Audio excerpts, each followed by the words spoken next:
Mas, ono korbane iki Mas. Mlebu nang ngene gorong-gorong iki Mas. Warga Jalan Kartini, Kelurahan Purworejo, Pasuruan, Jawa Timur dihebohkan dengan seorang kakek yang terjepit di dalam gorong-gorong jalan pada Sabtu malam. Sik Pak nggih. Korban bernama Asyuri usia 61 tahun warga Mandaran Rejo, Kecamatan Gading Rejo ini masuk ke dalam gorong-gorong usai mengalami kecelakaan tunggal menabrak pembatas jalan. Sang kakek tidak bisa bergerak dan hanya bisa pasrah menunggu pertolongan dari petugas damkar. 30 menit kemudian korban berhasil dievakuasi dan dibawa ke Rumah Sakit Umum Daerah R. Sudarsono, Kota Pasuruan karena patah tangan. Menurut warga, korban mengendarai motor lalu menabrak pembatas jalan dari arah barat menuju timur. Motor korban terpental ke kanan sementara korban masuk ke dalam gorong-gorong. Itu patah tangan sebelah kiri sama luka di kepala Mas. Oh, bagian kepala ya? Ada benturan di dalam. Saat ini gorong-gorong di jalan ditutup oleh dinas terkait untuk menghindari terjadi kecelakaan lagi. Dari Pasuruan, Jawa Timur, Jaka Samudra, iNews melaporkan.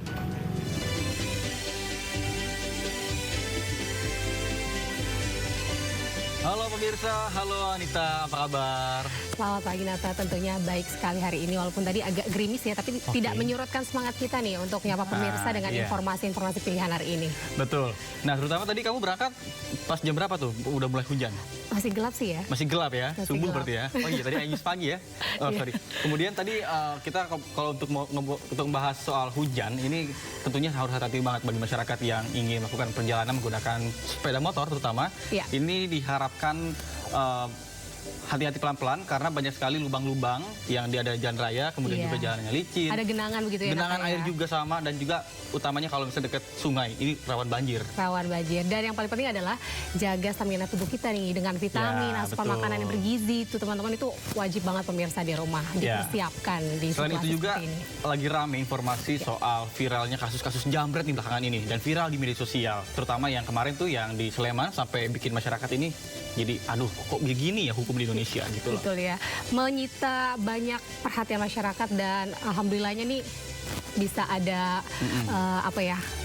dampak yang cukup baik akhirnya untuk para korbannya dan juga semoga sih kedepannya nggak seperti ini ya. Juga berkat hukum dari bisa lebih baik lagi. Betul, berkat dari dari netizen juga yang mencari keadilan ya. Jadi yang masa korban jadi tersangka jadi kebalik-balik, jadi nggak mungkin nggak juga. boleh blunder sebenarnya. Betul, akhirnya sampai dipanggil ke DPR, dirapatin juga RDP dan akhirnya ya udah malu sendiri kan ini gitu. Iya. Dan juga marak kasus jambret dalam seminggu terakhir di Jakarta juga terjadi di Kemayoran dan juga ASMK. Pelaku ini naik motor mengincar tas wanita. Nah, kalau wanita sendiri kalau naik motor itu kadang tasnya taruh di mana? Di sebelah atau di mana? Biasanya nih ya, sering banget sih. Kalau pengalaman pribadi sih jarang. Jarang seperti itu. Tapi kalau ngelihat di jalanan nih banyak banget anak-anak muda khususnya atau ibu-ibu nih itu agak lalai sih bawa tasnya itu di samping atau bahkan di belakang. Nah itu kadang nih para jambret tadinya nggak niat. Tapi kan ada kesempatan, why not gitu ya. Nah itu dia. Jadi berminat gitu untuk menjambret itu. Jadi buat kalian para wanita, ibu-ibu di rumah boleh nih untuk lebih mawas diri lagi. Taruh tasnya yang lebih aman kalau berkendara dengan motor, jangan taruh di samping, di belakang. Kalau bisa sih di depan atau ya dipeluk aja. Boleh juga ya. Pemirsa, kita akan membahasnya dalam program Sindo Today, program yang akan menghadirkan informasi-informasi terhangat hari ini bersama saya Nata Arman dan saya Anita Dewi. Dan pemirsa, sebelum kita memulai seluruh rangkaian Sindo Today pada hari ini, redaksi kami juga telah menyiapkan 3 berita pilihan lainnya di antaranya.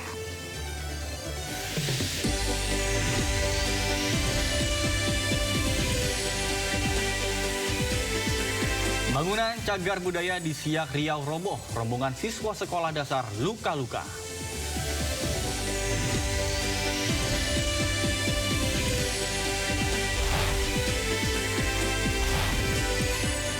Presiden Prabowo Subianto menggelar pertemuan tertutup dengan sejumlah tokoh kritis di kediaman pribadinya di Jalan Kertanegara, Jakarta Selatan.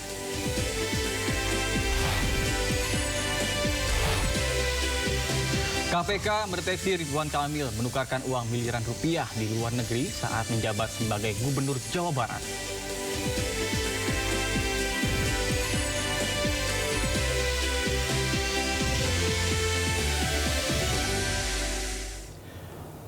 Pemirsa Sindo Today, kita awali dengan informasi seorang wanita muda menjadi korban penjamretan saat berjalan kaki seorang diri di Kemayoran, Jakarta Pusat. Kedua pelaku yang berboncengan sepeda motor ini merampas tas korban hingga korban jatuh ke jalan.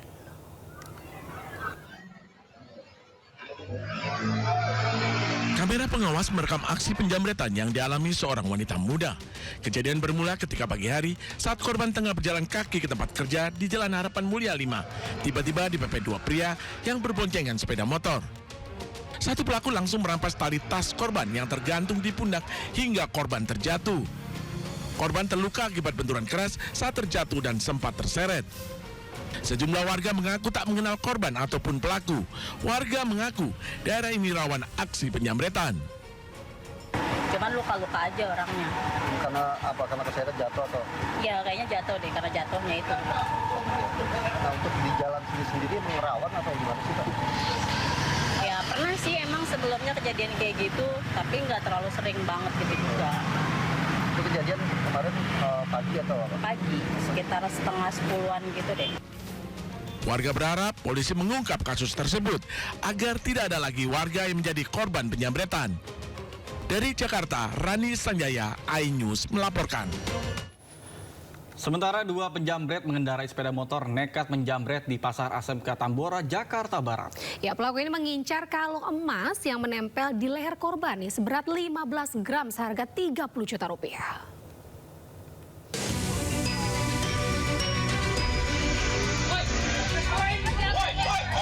Dua pria mengendarai sepeda motor melakukan penjamretan di tempat ramai di Pasar ASMK Tambora, Jakarta Barat.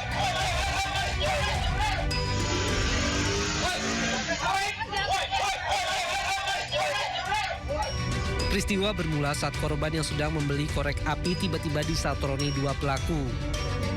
Salah satu pelaku dengan cepat menjamret kalung emas 15 gram seharga 30 juta rupiah yang berada di leher korban. Meski aksi pelaku berhasil, korban berteriak maling dan mengejar kedua pelaku. Warga yang mengetahui kejadian ini langsung membantu korban menangkap dua pelaku. Kalung saya ditarik dari belakang. Saya kira temen, pas saya nengok, nggak kenal nih, ya udah saya kejar. Sambil teriak maling dibantu warga juga. Terus pas di pengkolan, dibelokan ada mobil, dia kehambat. Jadi saya bisa nangkep dia. Singkat cerita saya jatuhin. Langsung dimasak rame-rame sama warga. Dua pelaku berhasil tertangkap, berikut barang bukti kalung emas milik korban dan telah dibawa ke Polsek Tambora. Pemirsa, diduga mengalami kebocoran, tabung gas 12 kg meledak di rumah di Palembang, Sumatera Selatan. Ya, 9 penghuni rumah luka bakar, 2 korban tewas.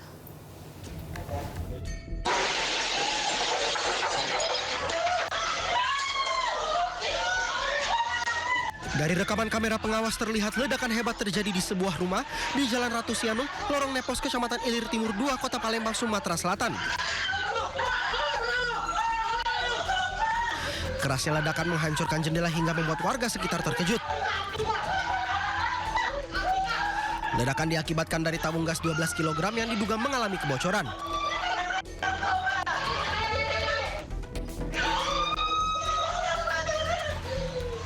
Dari kejadian ledakan ini, 7 orang penghuni dewasa dan 2 balita menjadi korban luka bakar. 2 diantaranya yaitu Dewi Rohayati, pemilik rumah, serta Murni, asisten rumah tangga, meninggal dunia. Sementara 7 orang lainnya masih menjalani perawatan intensif di Rumah Sakit Pelabuhan Bumbaru, Palembang. Menurut warga, saat peristiwa terjadi, korban bersama keluarga sedang menyiapkan masakan untuk acara ruahan menjelang memasuki bulan suci Ramadan. Di tabung gas 12 kilo kemudian ada kebocoran, kemudian terjadi percikan api. Untuk korban sementara ada 9 orang, wanita, 7 dewasa, 2 anak-anak. Polisi telah memasang garis polisi di lokasi kejadian. Polisi juga tengah mendalami keterangan sejumlah saksi. Sedangkan kedua korban meninggal dunia dimakamkan Minggu siang di TPU Kandang Kawat dan TPU Kawat Tengkur, Palembang. Pemirsa, bangunan cagar budaya Tangsi Belanda di Kabupaten Siak, Riau ambruk saat digunakan untuk kegiatan studi tur siswa sekolah dasar. Ya, akibatnya sejumlah siswa dan guru terluka.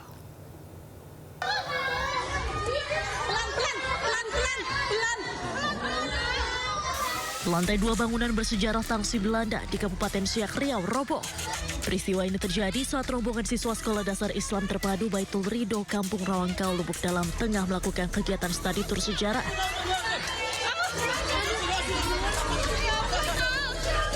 Lantai berbahan papan kayu yang sudah lapuk tidak mampu menahan beban hingga ambruk secara tiba-tiba. Para siswa serta guru pendamping terjatuh dari ketinggian sekitar 4 meter ke lantai dasar bangunan.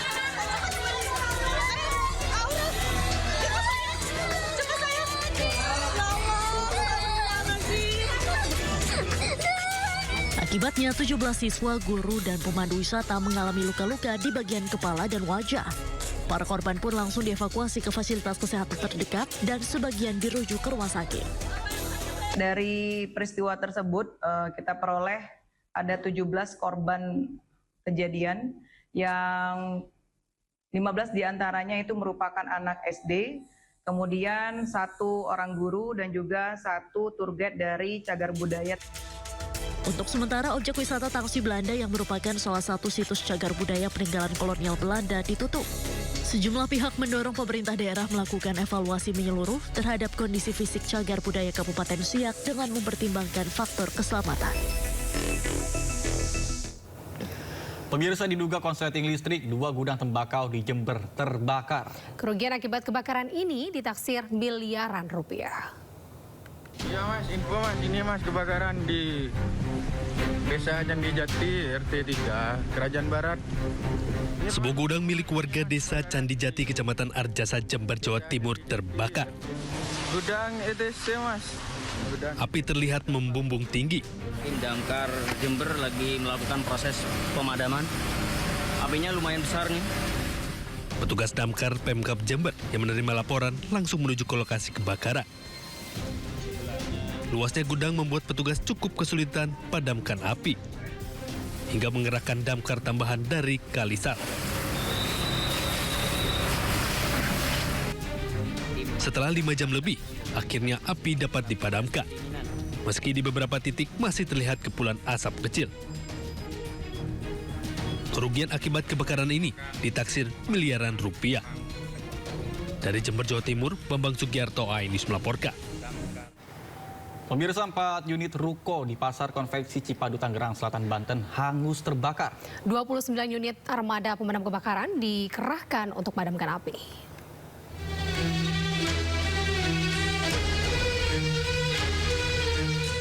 Empat unit ruko di Pasar Konveksi Cipadu, Tangerang Selatan, Banten hangus terbakar.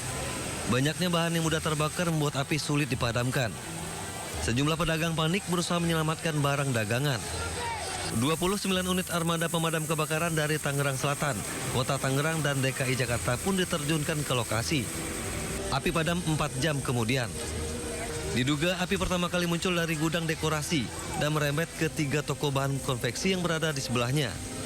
Tidak ada korban jiwa, kerugian materi diperkirakan mencapai miliaran rupiah. Polisi masih menyelidiki penyebab pasti kebakaran. Dari Tangerang Selatan, Banten, Nunung Purnomo, Ainis melaporkan. Pemirsa, sebuah rumah di Mandailing Natal, Sumatera Utara terbakar. Kebakaran diduga akibat pemilik rumah lupa mematikan kompor sebelum tidur.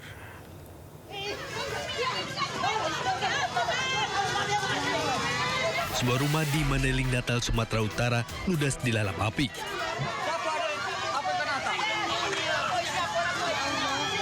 Mengetahui rumahnya terbakar, pemilik menyelamatkan diri. Pada peristiwa tersebut, para penghuni sedang tertidur pulas. Warga sekitar yang berupaya melakukan pertolongan juga tak dapat berbuat banyak karena kobaran api yang membesar. Tak ada korban jiwa maupun luka dari musibah kebakaran. Api diduga berasal dari kompor yang lupa dimatikan sebelum penghuni rumah tertidur. Kalau korban jiwa nggak ada, cuman kalau korban barang semuanya habis. Kata pemiliknya yang pakaian juga yang tinggal di badannya aja. Kini korban kebakaran mengungsi ke rumah kerabat, sementara penyebab pasti kebakaran masih dalam penyelidikan polisi. Dari Mandailing Natal, Sumatera Utara, Ahmad Hussein Lubis, Ainis melaporkan. Informasi lainnya, pemirsa, angin puting beliung disertai hujan lebat menerjang Kecamatan Pungging, Kabupaten Mojokerto. Akibatnya puluhan rumah rusak, bahkan ratusan santri di sebuah pondok pesantren panik saat angin kencang menerjang.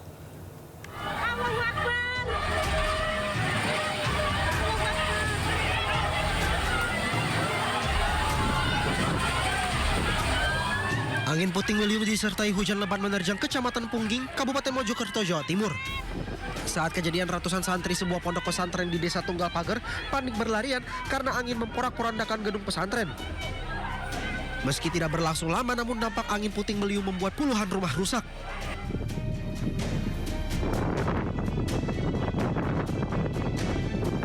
Dampak kerusakan terjadi di 3 desa, yakni Desa Balongmasin, Desa Jamun Tegal, dan Tunggal Pager. Dari total pendataan terdapat 30 rumah rusak. Usai kejadian, petugas BPBD Kabupaten Mojokerto dan para relawan dikerahkan ke lokasi untuk membersihkan dampak angin puting beliung.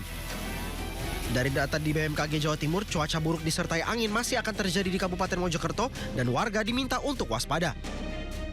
Dari Kabupaten Mojokerto, Jawa Timur, Solahuddin, iNews melaporkan. Pemirsa, 5 rumah rusak diterjang puting beliung di Pabelan, Kabupaten Semarang, Jawa Tengah. Angin kencang juga menumbangkan sejumlah pohon dan tiang listrik.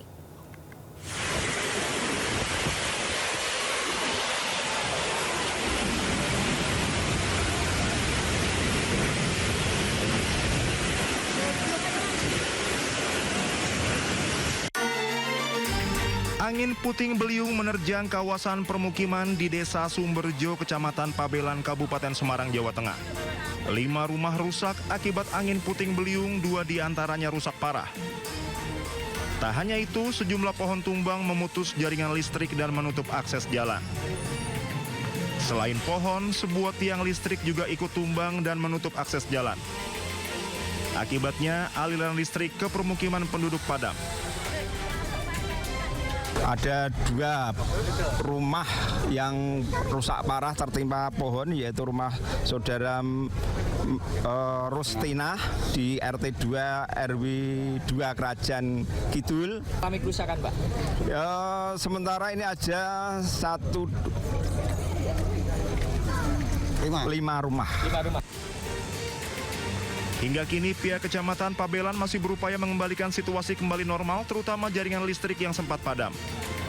Dari Kabupaten Semarang, Jawa Tengah, Luri Salulu, iNews melaporkan. Pemirsa, banjir yang merendam Kabupaten Karawang hingga kini masih belum surut. Ya, ketinggian air di beberapa titik ini mencapai 2 meter, memaksa ratusan keluarga bertahan dalam kondisi serba terbatas. Hingga Minggu pagi, banjir yang merendam Kabupaten Karawang, Jawa Barat telah memasuki hari ke-15. Data terbaru BPBD Karawang menyebut saat ini banjir telah merendam 12 kecamatan dan juga 31 desa. Banjir luapan Sungai Citarum dan Cibeet masih merendam rumah warga di Desa Karangligar, Kecamatan Teluk Jambe Barat, Karawang, Jawa Barat. Ketinggian air mencapai lebih dari 2 meter. Desa Karangligar memiliki kontur tanah yang lebih rendah dibandingkan daerah sekitarnya. Akses pembuangan air juga relatif lebih sulit dibandingkan daerah sekitarnya. Kondisi ini membuat warga mengungsi ke tempat yang lebih aman. Warga masih bertahan di pengungsian yang tersebar di gedung sekolah, masjid, dan balai desa. Para pengungsi mengandalkan bantuan logistik dari pemerintah daerah dan relawan berupa makanan siap saji, selimut, serta layanan kesehatan. Anak-anak dan lansia menjadi prioritas evakuasi mengingat risiko penyakit pasca banjir semakin meningkat. Dari Karawang, Jawa Barat, Rudi Setiawan, iNews melaporkan.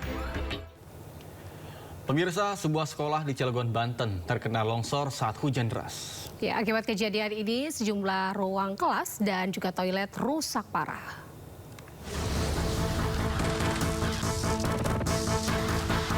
Tembok penahan setinggi 4 meter dan panjang 30 meter yang berada di belakang bangunan SMPN 5 Cilegon, Banten longsor.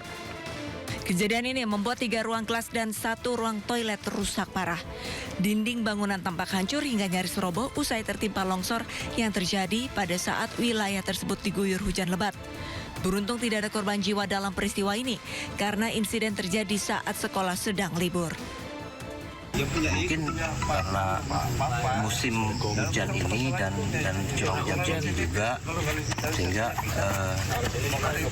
bangunan tidak kuat lagi menahan beban, jadi ya jadi kalau anak-anak karena sejauh ini kan tidak ada korban jiwa, kita juga biar KBM bisa terus berjalan, jadi kita koordinasi dengan pihak Dindik untuk bisa melakukan kegiatan belajar mengajar, menempati atau menumpang di SD Cikuasa 2 untuk sementara, tapi sudah koordinasi juga dengan yang kepala sekolah yang berkebetulan dan disediakan ruang untuk di sana. Pihak sekolah pun berkoordinasi dengan Dinas Pendidikan dan Kebudayaan setempat akibat kejadian ini. Nantinya proses pembelajaran para siswa dialihkan sementara waktu ke sekolah lain. Saat ini pemerintah Kota Cilegon telah menurunkan alat berat untuk membersihkan reruntuhan dan material tanah longsor yang merusak bangunan. Dari Cilegon, Banten, Iskandar Nasution, iNews melaporkan. Sejumlah rumah rusak parah diterjang longsor di Kabupaten Bandung, Jawa Barat. Ya, akibat peristiwa ini, 2 balita tewas tertimpa bongkahan dinding yang roboh.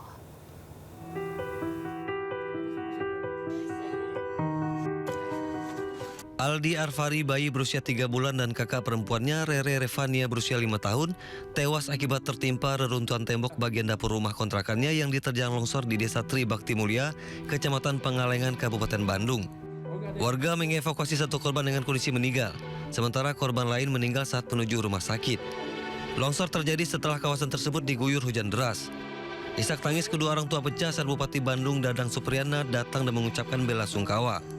Ia juga meminta kepala desa untuk membangunkan rumah bagi orang tua korban. Sementara 6 kepala keluarga terdampak lainnya akan dibiayai kontrakan selama 3 bulan. Mengimbau kepada warga sekitar melalui Pak Kades dan Kalak BPBD yang tentunya bagi lokasi yang rawan bencana, terutama area tadi ada sekitar 6 rumah, jadi diminta untuk sementara pindah atau evakuasi terlebih dahulu. Nanti kita akan berikan untuk kontrak selama 3 bulan. Desa Tribakti Mulia merupakan daerah kawasan perbukitan dan rawan longsor. Warga diimbau tetap waspada. Dari Kabupaten Bandung, Jawa Barat, Safat Andrawan, iNews melaporkan. Informasi lainnya pemirsa, petugas SAR gabungan terus berjibaku mengevakuasi korban tanah longsor di Cisarua, Bandung Barat, Jawa Barat. Ya, 74 kantung jenazah telah dievakuasi.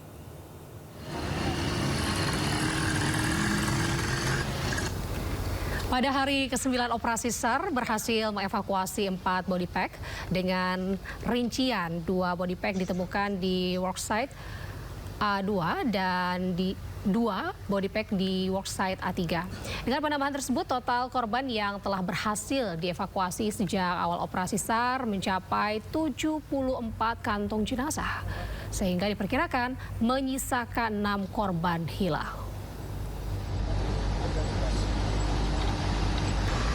Operasi SAR ini, tim SAR gabungan berhasil menemukan 4 body packs dengan rincian 2 body packs di worksite A2 dan 2 body packs di worksite A3. Penemuan ini menunjukkan bahwa perluasan worksite yang dilakukan memberikan hasil positif dalam proses pencarian. Secara keseluruhan hingga sore hari ini, total body packs yang telah berhasil dievakuasi berjumlah 74 body packs. Pemirsa, tempat pemakaman umum atau TPU di Kampung Baru Nyatuh, Desa Pasir Langu, Kecamatan Cisarua, Bandung Barat, Jawa Barat, ditetapkan sebagai pemakaman massal korban longsor di Desa Pasir Langu. Ya, hingga Minggu siang sudah ada 13 korban longsor dimakamkan. Ayo! Itu ini kan itu RT sip. Setelah adanya kesepakatan dan koordinasi antara pihak keluarga dengan keluarga korban longsor di Desa Pasir Langu, Kecamatan Cisarua, Bandung Barat, Jawa Barat, tempat pemakaman umum TPU di Kampung Baru Nyatuh ditetapkan sebagai pemakaman massal korban longsor. Sudah ada 13 korban longsor dimakamkan. Para korban yang dimakamkan merupakan warga Kampung Pasir Kuda, Desa Pasir Langu. 13. Itu 13 korban ini warga mana aja, Pak? Warga Kampung Pasir Kuda, RW 10 ada, yang dari RW 11 juga ada. Yang kebetulan yang di sini satu keluarga.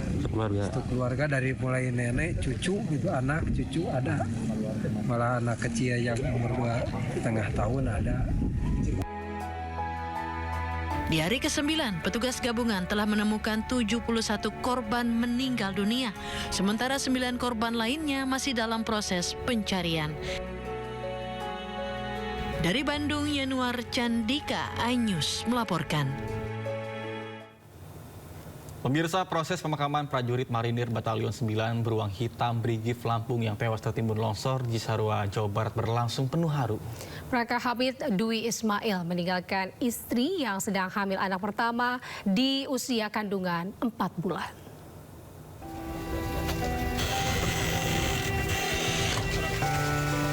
Usai disolatkan di rumah duka, jenazah Praka Marinir Hamid Dwi Ismail dibawa ke TPU Kelurahan Waidadi Baru, Sukarame, Bandar Lampung untuk dimakamkan. Diiringi tangis pilu dari sang ibu dan istri, jenazah perlahan dikebumikan. Praka Marinir Hamid Dwi Ismail merupakan salah satu korban dari 23 orang prajurit marinir yang tewas tertimbun longsor di Cisarua, Jawa Barat pada 24 Januari lalu. Proses pemakaman korban dilakukan secara kedinasan militer dengan tembakan salvo sebagai bentuk penghormatan terakhir dari kesatuannya. Tangis kembali pecah setelah prosesi tabur bunga. Di mata keluarga, sosok Praka Marinir Hamid Dwi Ismail dikenal sebagai pribadi yang baik. Dalam peristiwa pilu ini, korban meninggalkan seorang istri yang baru dinikahi 11 bulan lalu dan anak yang masih di dalam kandungan. Korban meninggal dunia dari mana? Kita ditelepon dari kaptennya, dari atasannya. Kalau Hamid termasuk orang yang hilang kontak. Kalau istri Hamid sendiri selaku kita mertua itu sedang mengandung teh? Iya betul. Berapa bulan teh? 3 bulan, masuk 4 bulan. Anak keberapa ini tuh? Anak pertama. Anak pertama. Mereka baru 11 bulan itu. Baru 11 bulan menikah ya? Pengantin baru betul masih sayang-sayangnya dua-duanya. Praka Marinir Hamid Dwi Ismail merupakan salah satu dari 23 orang prajurit TNI AL yang sedang menjalani latihan pratugas dari kesatuannya di Batalion 9 Beruang Hitam, Brigif 4 BS Lampung untuk ditempatkan di wilayah perbatasan Indonesia dengan Papua Nugini. Total terdapat 6 jenazah prajurit marinir asal Lampung yang berhasil ditemukan serta sudah dimakamkan pihak keluarganya di sejumlah wilayah di Provinsi Lampung. Dari Bandar Lampung, Ruslan, iNews melaporkan. Pemirsa, Menteri Agama Nasaruddin Umar meninjau korban longsor di Cisarua, Bandung Barat pada Minggu pagi. Nasaruddin juga menyempatkan diri bersilaturahmi dengan keluarga korban hilang untuk memberikan dukungan moral.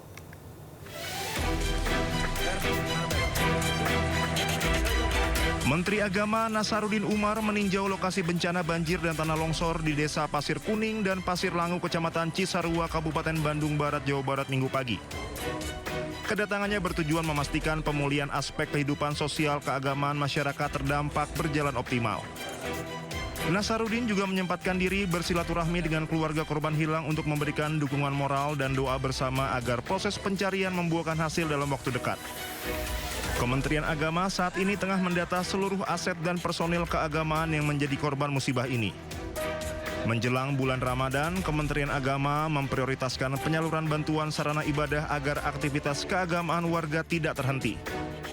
Terus kami ke tempat ini ya, untuk pertama memberikan bantuan.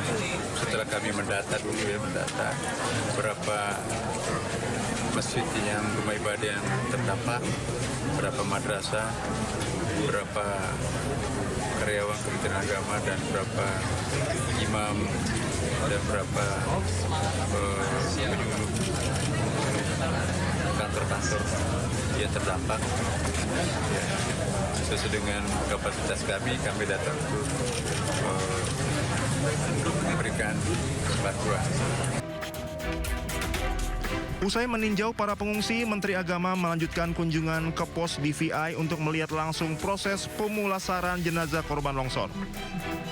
Nasarudin menegaskan proses penanganan jenazah harus dilakukan dengan baik, layak, dan penuh penghormatan sesuai ajaran agama. Ia juga menyampaikan doa agar keluarga yang ditinggalkan diberi ketabahan, kekuatan, dan kesabaran dalam menghadapi musibah. Menteri Agama juga menyerahkan bantuan kepada guru dan siswa madrasah yang terdampak bencana, termasuk warga yang kehilangan anggota keluarganya akibat tertimbun longsor. Dari Bandung Barat, Jawa Barat, Yono Wahyu, iNews melaporkan.